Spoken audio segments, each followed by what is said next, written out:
Jamanaw an bɛ foli lase aw bɛɛ lajɛlen ma aw ka don o don timinadiya kosɔn k'an lajɛ walasa ka aw kunnafoni Lidi Media sanfɛ an ko aw ma ko aw dan se dɔgɔkun kibaruw kɛnɛ kan bi an ka kibaru kumabaw la i b'a ye k'a fɔ ko lakanabaliya b'a la ka fanga sɔrɔ halisa kosɛbɛ an ka jamana cɛmancɛ marabolo dɔw la Kemasina ani Dɔgɔnɔdugu la ko bɛ cogo min na an bɛna seereya dɔ sɔrɔ ni kibaru kɔnɔ a baara taabolo kan san i b'a ye k'a fɔ ko lakanabaliya kama mɔgɔ caman bɔra u ka sigiyɔrɔw la ka na san duguba kɔnɔna na waasa u bɛ se ka lakana cogo min na u nana k'u bolofɛnw bɛɛ to yen an bɛna seereya dɔw sɔrɔ ni kibaruw fana kɔnɔ laseli wɛrɛ bɛna fara olu kan ni ko kɔrɔkilo garisigɛ dɔgɔkun kibaruw kɛnɛ kan ka kibaruw fara ɲɔgɔn kan ka lase aw ma balimakɛ Andre Tarawele. An balimaw aw dan se kokura dɔgɔkun kibaruw kɛnɛ kan Lidi Media sanfɛ ka jira k'a fɔ ko Kemasina i b'a ye k'a fɔ ko mɔgɔ caman kɔni bɛ gɛlɛya la nin waati la ka sababu kɛ lakanabaliya ye mɔgɔw ma se ka taa foro kɔnɔnaw na dugu minnu ma bɛnkan ta ni jatigɛwalekɛlaw ye olu kɔni bɛ dekun sugu bɛɛ lajɛlen kɔnɔ nin waati ninnu na an ye nin seereya min sɔrɔ o min y'a kanu ka tɔgɔ to gundo la an ka u ka ɲɛfɔli dɔ lamɛn nin jaw fɛ. Kemasina mara lakanabaliya kɔni don o don dɔ bɛ ka fara kan lakanabaliya bɛ ka ɲɔ ɲɛ Kemasina bagaw fɛ diɲɛ don o don sibiri utikalo tile 3 teresiw ta ni kɛnwula baganw ye o ta ni bagan n'u ye cogo di u taara k'u bɛ taa bagan n'u feere Fatinɛ ni bagan bɛɛ bɛ se ka feere Fatinɛ u y'u darajɛ k'u bɛ taa n'u ye Yolo taa sira da kɛnwula baganw ye kɛnwula bagan dɔrɔn tɛ fununda b'a la sahara baganw b'a la k'u bɛ taa a feere k'a k'u musaka ye basi sɛnɛ tɛ ka se ka kɛ u taara sira da bagan n'u ye k'a bɛɛ bɔ su la cɛkɔrɔba gɛnnaw kɔni basi ma olu sɔrɔ kɔfɛ tarata utikalo tile 6 san 2024 u nana kana sayi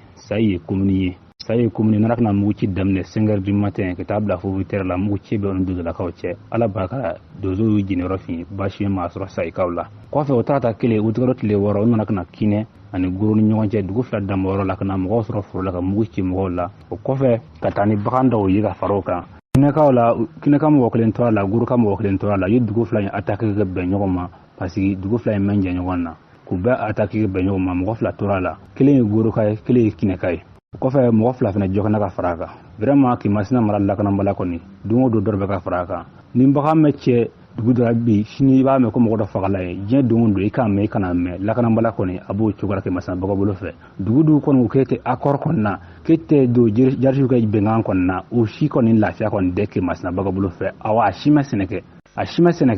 awa an kɔni an jɔrɔlen bɛ dɛ kɔngɔ bɛ kɛ ala ni si dɛ parce que ni sɛnɛ ma kɛ ni marabolo baden na ko sɛnɛ ma kɛ vraiment a bɛ kɔngɔ don jamana kɔnɔ an kɔni b'a ɲini autorité fɛ vraiment k'u kɔfilɛ Kemasina baga bolo la an kɔni m'a f'u mɛn baara kɛ nka vraiment nimisiwasa ma sɔrɔ sabu ka d'a kan dugu dɔw wulila kabini kuma nin jan o dugu dɔw ma se ka segin u sigiyɔrɔ la halisa dugu bɛ ka wuli Kemasina mara la ka taa ni san dancɛ dugu la dugu bɛ ka wuli halisa vraiment an kɔni an sɛgɛnna an b'a ɲini faamaw fɛ u k'a lajɛ k'u kɔfilɛ na sinon a gɛlɛyara fo ka taa fɔ a gɛlɛyara. O gɛlɛya kelen ninnu fana bɛ senna kosɛbɛ Dɔgɔnɔdugu la mɔgɔ min fagara ye kalo damadama laban ninnu na a ka ca mɔgɔ 200 ye a ko kɛra cogo min na an sera ka Dɔgɔnɔdugu sifinw ka fara ɲɔgɔn kan kulu ɲɛmɔgɔ sɔrɔ ne o ye Adama Jɔnko ye ale ye min fɔ nin jaw fɛ an ka kulomada olu fɛ. Pays Dogon kɔnɔ kabini mois de mai daminɛna kɛrɛnkɛrɛnniyana a kalo tile 25 ka na bila fo sisan na maa min fatula Pays Dogon kɔnɔ a bɛ taa maa 100 ani maa 20 la jatigɛ wale mɔgɔw ka baara fɛ n'i y'a jateminɛ ni samiya daminɛna ka ban jatigɛ wale mɔgɔw bɛ dɔ fara u ka wulikajɔ kan parce que tout simplement u b'a fɛ de population olu kana se ka sɛnɛ kɛ u kana se ka balo sɔrɔ donc n'u donna kɔngɔ sɛgɛn kɔnɔna na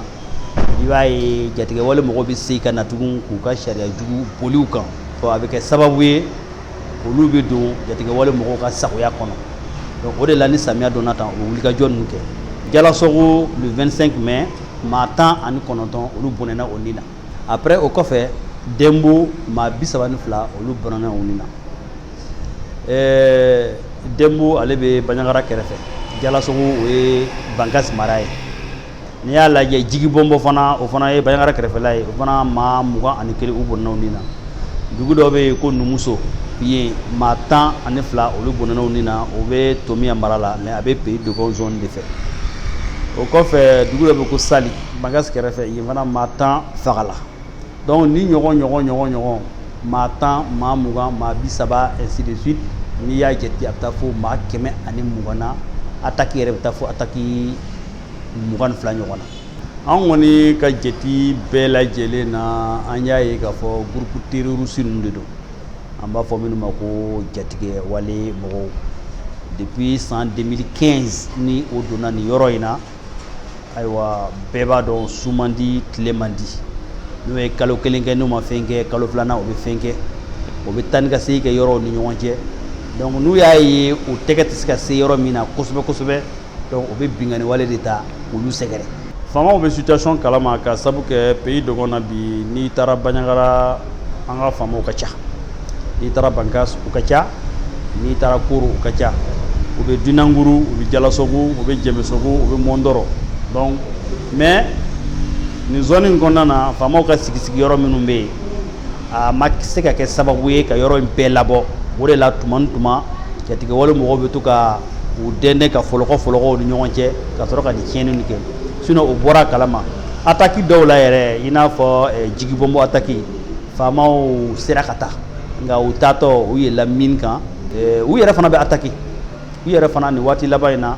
o attaque la siɲɛ 4 walima siɲɛ 5 ɲɔgɔn a zone kɔnɔ. Bon mais je crois que kalo DIRPA bɛ to ka bɔ ka o kibaruya ninnu di. Donc situation min de don faamaw b'a kalama waati dɔ la fana o b'a essayer ka wuli ka taa a ko kama. Mais tiɲɛ na zone in kɔnɔ faama minnu bɛ o ka dɔgɔ nin baara in ma. Donc an ka faamuya y'o de ye ka ɲini jamana ɲɛmɔgɔ toujours u ka dɔ fara non seulement baarakɛlaw nombre kan ani minɛnw kan ani surtout autodéfense minnu bɛ nin zone kɔnɔ ni nin y'a san 8 ye su ni tile o ni jatigɛ wale mɔgɔw bɛ ɲɔgɔn na. Ni jamana ye fanga sɔrɔ bi ko a b'a fɛ ka yɔrɔ in minɛ jatigɛ wale mɔgɔw la an kɔni ka laɲini na o ka fɛɛrɛ bɛɛ kɛ o ni autodéfense o ka sigi ka fɔ kɛ ka jateminɛ kɛ o bɛ se ka collaborer cogo min na ka sɔrɔ ka baara in kɛ o de b'an bɛɛ nafa. Nɔgɔya ma don situation na nin waati in na ka sabu kɛ hali kunun attaque kɛra dugu dɔ la min tɔgɔ ye ko Lanfiyara maa 2 fatula ye. Ayiwa Simita kɛrɛfɛ fana an ka armée yɛrɛ fana taara yɛlɛ mine kan yen fana o fana o bɛɛ kɛra kunun. An bɛ se k'a fɔ même Lewulugew kɛrɛfɛ fana attaque dɔw kɛra. Donc a situation toujours a b'a cogoya kɔrɔ la. Ko ninnu kɛlen bɛ ka population caman de déplacer. Mais généralement n'a nana dugu o dugu la i b'a ye n'o mɔgɔ ninnu déplacer la n'u wulila ka b'u ka yɔrɔ la u bɛna duguba ninnu de kɔnɔ. N'u ma na Bandiagara u bɛ taa Bankas wala u bɛ taa Koro. Donc ka kɛ sababu ye nin dugu ninnu bi u degunnen don kosɛbɛ kosɛbɛ. D'ailleurs ni population ninnu nana i b'a sɔrɔ baloko gɛlɛya b'o la, soko gɛlɛya b'o la, kɛnɛyako gɛlɛya b'o la. Dɔw yɛrɛ bɛ yen u cawulen yɛrɛ don parce que ko minnu kɛra u ɲɛna tuma o tuma a jaa bɛna jɔ u ɲɛkɔrɔ. Donc ninnu bɛɛ lajɛlen mako bɛ dɛmɛ na yaasa ka se ka nin waati in tɛmɛ. A kɛra sababu fana ka école hakɛ caman de datugu an ka yɔrɔ la. An ka zone kɔnɔ bi école min datugula a bɛ taa école 497 la. Écoleden min tɛ taa kalan na a bɛ écoleden 150,000 bɔ. Donc nin bɛɛ ye gɛlɛya ye gɛlɛya min n'an bɛ se k'a fɔ nin ye jatigɛ wale mɔgɔ ninnu ka baara in kɔlɔlɔ de ye. Bon pays Dogon bɛɛ tɔgɔ la an bɛ se ka min fɔ d'abord an bɛ message de lancer pays Dogon population yɛrɛ ma vraiment o bɛ gɛlɛya min kɔnɔ jamana b'a dɔn anw yɛrɛ min ye u ka kɛlɛkɛlaw ye an b'a dɔn an b'a ɲini u fɛ toujours u ka continuer u bɛ muɲu ni sabali minnu kɔnɔ ka dɔ fara o kan u ka to ka a ka gɛlɛ an b'a dɔn u ka collaborer ni armée ye parce que surtout zone minnu bɛ yen ni olu bɛ jatigɛ wale mɔgɔw ka fɛngɛ kɔnɔ mais u ka fɛɛrɛ ni dabali bɛɛ lajɛlen sɔrɔ yaasa u bɛ se ka kibaruya lase an ka lakana tigilamɔgɔw ma cogo min na a mana kɛ autodéfense donso danna masago éléments ye o a mana kɛ faamaw ye o u ka fɛɛrɛ kɛ u bɛ se ka kibaruya lase olu ma cogo min na. Filanan ye min ye an b'a ɲɛsin an ka ɲɛmɔgɔw ma minnu bɛ k'an mara bi donc a yir'u la k'a fɔ pays Dogon bɛ gɛlɛya min kɔnɔ gɛlɛya in ne yɛrɛ fɛ a dɛsɛ tɛ jamana na ka yɔrɔ in bɔ gɛlɛya kɔnɔ peut-être que o kɛlen bɛ k'a bila bolo min kan o bolo de bɛ ka baara gɛlɛya u bolo o bolo fɔlɔ ye jumɛn ye o kɛlen bɛ k'a faamu k'a fɔ ko siyako kɛlɛ de don ko siyaw de bɛ ɲɔgɔn na bon tiɲɛ na siyako kɛlɛ tɛ terroristes de nana population bila ɲɔgɔn na wa olu bɛ ti diɲɛ yɔrɔ o yɔrɔ n'u taara n'u ma siya dɔ bila siya dɔ la o bɛ diinɛ dɔ bila diinɛ dɔ la walima politique bolo dɔ ta k'o ɲagami politique bolo dɔ la o ka baara ye nin de o b'a kɛ ten de donc o kɛlen bɛ k'o kelen de k'an fɛ c'est pour cela anw fɛ c'est vrai charte de réconciliation bɛ ka sɛbɛn mais anw yɛrɛ ka laɲini na il faut que jamana ka cogo bɛɛ de kɛ ka jatigɛ wale mɔgɔw ko olu k'u gosi k'u fɛgɛya zone in kɔnɔ ka sɔrɔ ka na ni bɛn ni keleya charte ko kuma ye parce que tuma o tuma n'u nana o réconciliation ko ninnu kɛ ka taa n'u seginna ka taa ni jatigɛ wale kɛbaga ninnu olu kelen de bɛna don population jukɔrɔ k'a ko bɛ ɲagami n'u ma nin manipuler o bɛ nin manipuler donc tant que n'u bɛ mɔgɔ sen kɔrɔ taa ni ka segin la bɛn ni keleya sɔrɔli a man di Mali centre kɔnɔ donc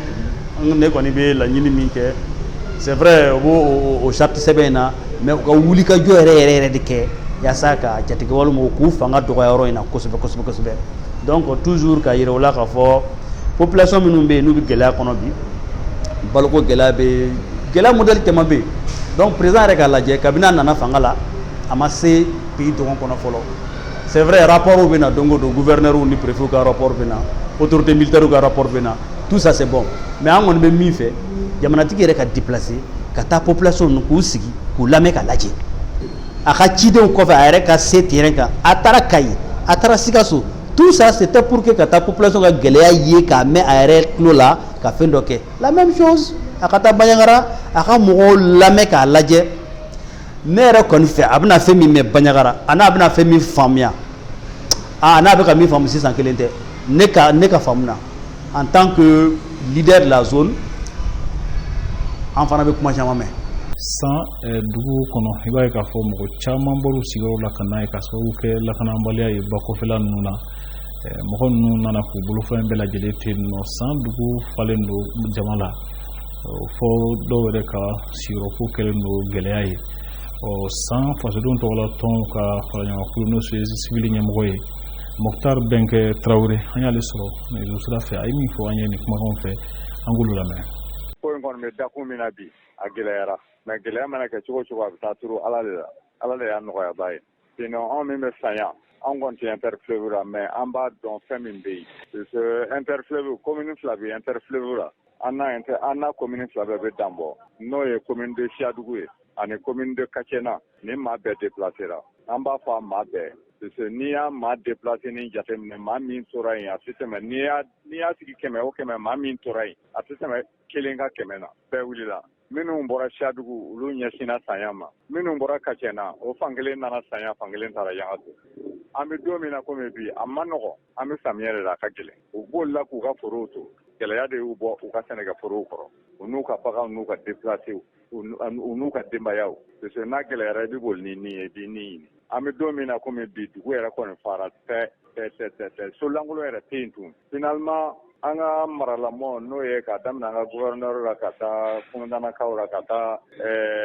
développement social la u y'a ɲini école-so minnu bɛ yen ani madrasaso u y'olu ɲini déplacé fanba de bɛ kunna sini gouverneur yɛrɛ déplacera ka t'u lajɛ a y'u lajɛ madrasa ni école la a seko ye dɛmɛ min ye a y'u dɛmɛ a y'a seko dɛmɛ yɛrɛ kɛ sisan an bɛ yɔrɔ min cri de cœur tubabu ko cri de cœur an bɛ ka kulo an dusukun de na parce que an balimaw nɔ nin bɛ yɔrɔ min sisan an b'a ɲini gouvernement de fɛ ka wuli ka cɛsiri kɛ déplacé minnu bɛ yan dugu kɔnɔ yan o yɛrɛ dɔrɔn tɛ dɛ Bakola bɛ se ka sécuriser cogo min parce que an bɛ don min na komi bi Bakola de bɛ anw sankaw balo yan ka tila ka baloli kɛ fo ka taa se kɔrɔnfɛ jamana na parce que olu de ye grenier ye ɲɔ bɛɛ bɛ bɔ yen de n'olu gɛnna ka bɔ u ka forow kunna en ce moment o b'a jira k'a fɔ don nataw la kɔngɔ de bɛna don donc o ɲɛsiranya kama an bɛ ci sama an marabaaw ma n'o ye haute autorité ye u b'a kɛ cogo o cogo u ka fɛɛrɛ yɛrɛ bɛɛ kɛ Bakola in bɛ se ka sécuriser cogo min Bakokaw ka segin u ka taa ci kɛ pour que au moins dunkafa bɛ se ka sabati sinon o bi yan bi makari ko dan don dɔw yɛrɛ bɛ jatigila t'u fɛ balo t'u bolo fosi t'u bolo donc ne fɛɛrɛ ma k'a la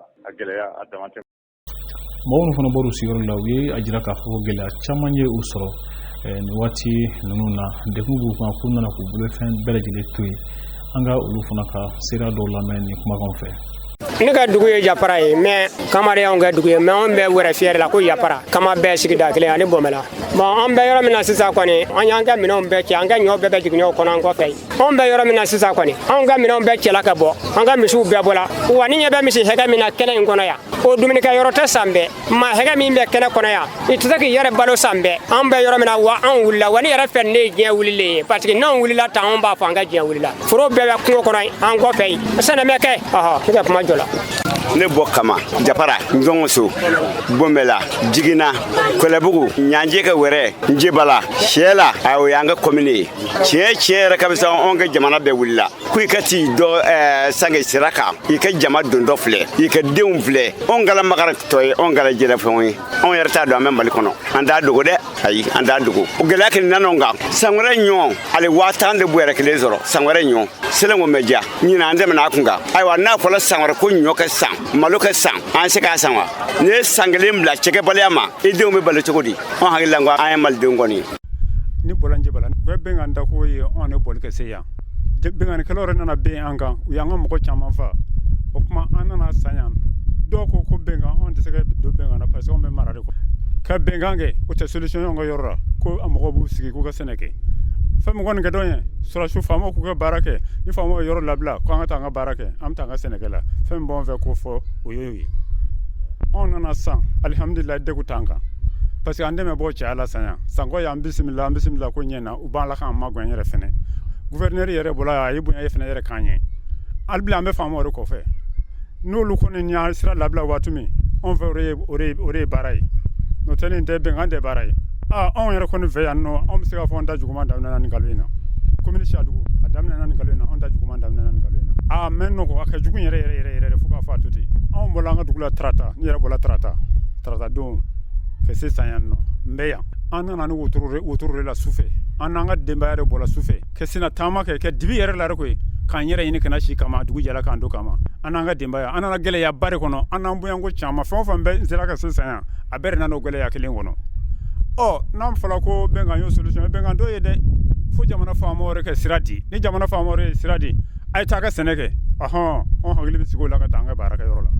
fɛn min kɔni b'anw fɛ o y'o ye anw bɛ min ɲini o y'o ye dɛmɛ sira la kɔnɔ an nana k'an ka balo to